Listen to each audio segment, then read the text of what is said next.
On the surface, the characters of Cyberpunk Edgerunners are nothing like us. They live in a future that's ruled by corporations. They have a culture that has evolved so far from our own reality. Yet, for some reason, we can easily relate to each and every character we've seen from this universe. That's the strange magic of cyberpunk. It takes a person with nothing in a world that doesn't care about them at all and makes them feel heartbreakingly real.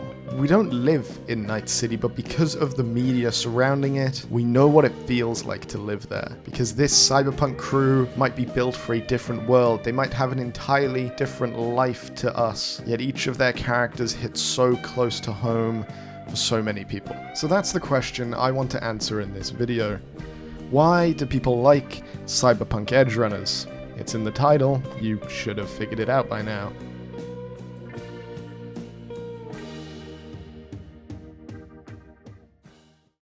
When watching a character like David Martinez, a character who we don't get to choose anything about, it can feel pretty good to have that space between you and the character, so you're just entirely indulging in a new world. But where Cyberpunk gets its one big hit is in the relatability. So to write effective Mike Pondsmith type Cyberpunk, you have to find an extremely awkward middle ground between similarity and attachment. I know it's not Mike Pondsmith's Cyberpunk, but think about a character like Case in William Gibson's book Neuromancer. If you haven't read it, just replace the word Case with Superman, and this paragraph makes a similar amount of sense. Case had it pretty much all figured out until he was tossed out by his employer. He ends up going on a journey that raises questions about his own consciousness and identity. But we may never get our nervous systems damaged so that we can't use a computer again by our employer. But the questions and thoughts Case's story raises to the character are extremely relatable to the audience and allow us to bridge some form of connection to a person who is so far from our lived experiences. David Martinez is exactly the same. He's one person, shaped by the world around him, a world he is desperate to escape. And across his story, we watch him push back against this world until it eventually breaks him. He's a very non-special character, which is perfect for Cyberpunk, and I reckon that's exactly why he's great. Because in his wacky and wild story, he still has some very human moments that even we can relate to in the crazy world that is Cyberpunk 2076. So before I go too deep into the specifics and ruin the video for you, I want to show you two scenes from Edgerunners. One from early on and one much later in. These scenes are the best of the show, I believe, because of how they portray their characters, which, as we've just been talking about, is Cyberpunk's biggest tool. So without further ado, this first scene is from episode 3. The gang is partying, and at a glance, it's just loud music and laughter, the usual cyberpunk chaos. But there's something quiet happening underneath all of that noise. This is the first moment where we see David start to belong in his story. Not because he's earned his spot amongst the crew, not yet, but because he's been socially accepted. Maine pays him, gives him advice, and almost acts like an older brother. And in that moment, no one is asking him to prove anything anymore. He's just one of the faces in the group. Immunoblockers. Enough to get you through a month. And here's your cut. Holy shit. Everybody gets a fair shake. Only way I operate. So we cool now? Sure, welcome to the crew. This is what Edgerunners does so well. It gives us the loud, boisterous scenes of Night City that we're used to, and then slips in very real human moments. As an example, for David, this is not just a party. It's the first time since his mother died that he hasn't felt just completely abandoned and alone. These people don't know David's full story, but they know what they need to, and that makes him feel some form of comfort. It's also worth noting how the characters other than David and Maine, why did I almost forget his name? I'm staring right at my notes, but it's important to see how everyone other than David and Maine interact during this scene. Lucy is a bit more reserved, sitting alone. Pilar and Dorio are fitting in and just enjoying themselves, while Rebecca tries to make David feel welcome. What we get from this is that each and every one of them is looking at this party from a different angle. Some are having fun and some are just checking in on new friends. So, when viewing this scene, the viewer isn't resigned to just watching our protagonist. They can see any of the crew and relate relate with them at this party. For the first time, the show is asking us to see ourselves in its characters, to feel like we are a part of this little family, even in a world as different to ours as Night City. That's why I think people keep coming back to this show. It's not the action or even the tragedy, it's the fact that for a brief moment, David is surrounded by people who see some form of value in him, and maybe through that, we see ourselves at that party too. After this point in the show, David gets a Rocky-type workout montage of him becoming more and more accustomed to the life of a cyberpunk. It's a great episode, it's like the first truly happy thing that happens to him in the show. That's a tip! David, you're fucking adorable. Huh? See you soon, Dimples. Jesus Christ, man. I'm so alone. But more importantly, it shows us the person he is becoming. The way he talks to Maine as they sit outside shows us just how this bond continues to form. The episode is full of great moments like this. It even shows David finally sealing the deal with the version of Pan Am that is acceptable to Asian audiences. What I'm trying to say is that he's finally an edgerunner. His journey as a rookie is now over, he's expected to hold his own in the group. But Cyberpunk is a cruel, cruel world, and as with every story and character in its great universe, they are only as good as their endings. So this final scene I want to talk to you about is very close to me, as I believe it may just be my favorite in the entire show. The episode starts with Maine. He's remembering what we can only assume is a time earlier in his life, running in the Badlands, training for something similarly to David a few episodes ago. When he snaps out of it, he's being handed some food by Dorio, who's clearly worried about his implants. It's no secret at this point in the show that cyberpsychosis is a massive plot point. The show even opens its first episode with a cyberpsycho, and it seems like Maine is beginning to teeter on the edge.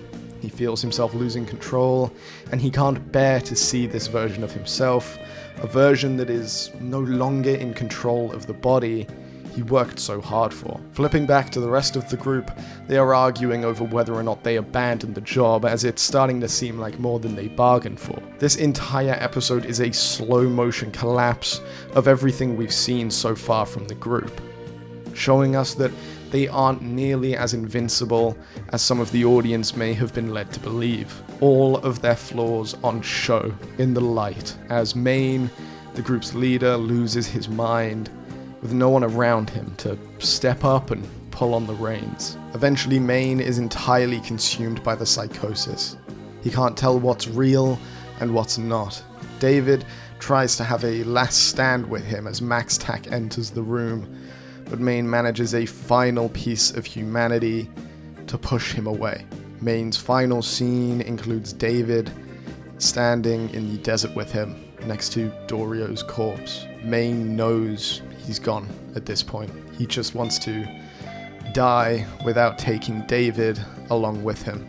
This is the tragedy of Edgerunners. And look, I could make a million conclusions about how Maine symbolizes someone with a drug addiction and how it's like staring in a mirror.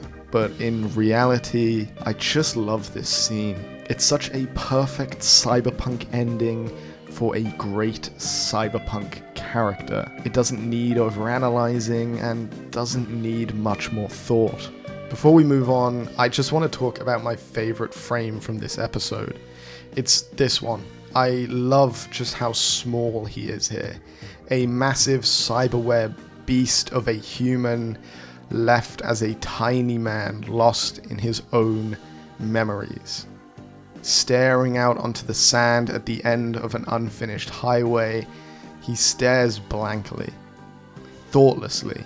He knows what's coming, he knows what waits for him, he knows that Dorio was right, but he can't stop. And his end is truly cyberpunk manifest, because while he stares out into the abyss,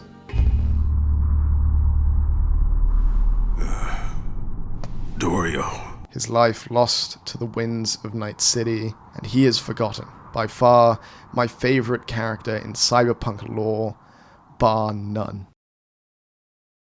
Shit was depressing, huh? Whew.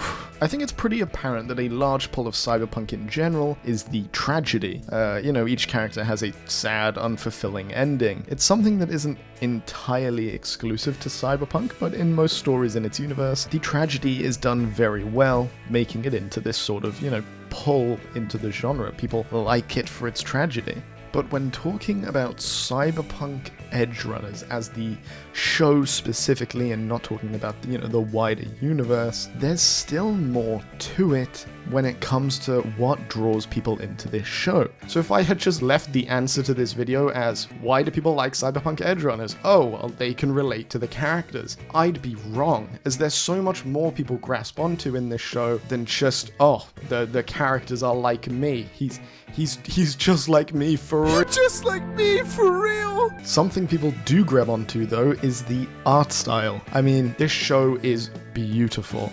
Every wide shot of Night City is a perfect representation of cyberpunk. I love how straight-edged the city is drawn. It's all very conformative, I feel, like it's showing you everything it is and not hiding anything. I think the art style really gets tested, though, during the fight scenes, like when we get to see David Sandevistan in action. It's drawn with these amazing colors that keep the shape of his previous frame while David continues moving. It's an extremely unique take on this kind of slow motion.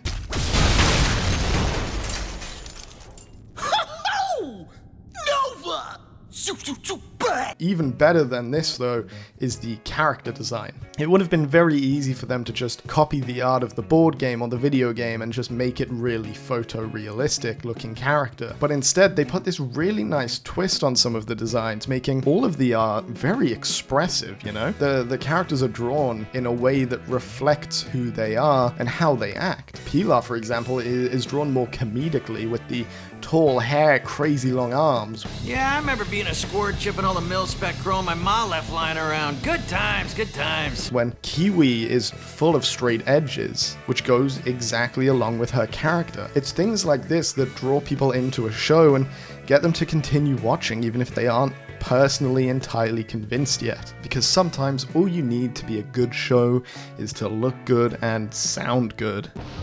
Okay, set, ready, to roll. Then the two brain dance glazed. Easy.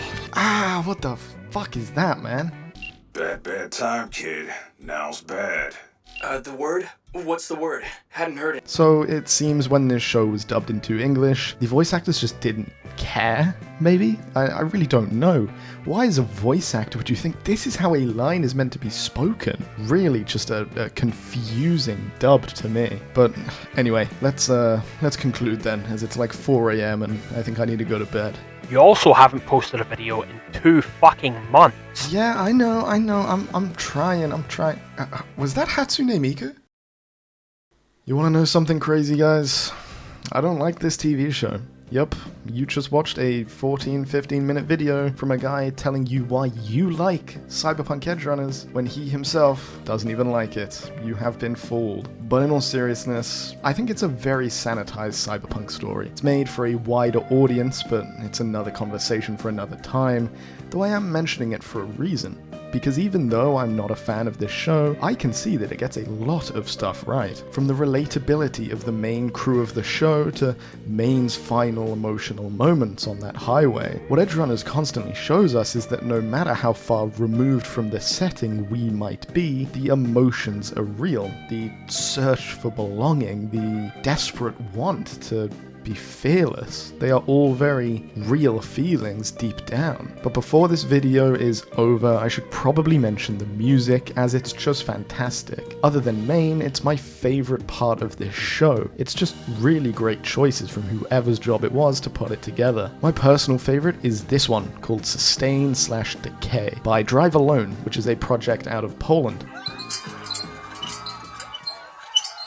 Sing for me. I mean, he's got quite a bit of editing on the vocals, but alright, Mr. YouTube, let's go. Endless decay. How do I get up again? Wrongful complaints. I am pleased. Yeah, no shit, man. I'm a great singer. But yes, Sustained Decay is a fantastic song that really fits the cyberpunk setting, with its harsh synth-side vocals and out-of-time drum beat. If you haven't yet, you should try speeding down an empty road in your car with this song playing. It's a great feeling. No, not like I would know. Not like I would know.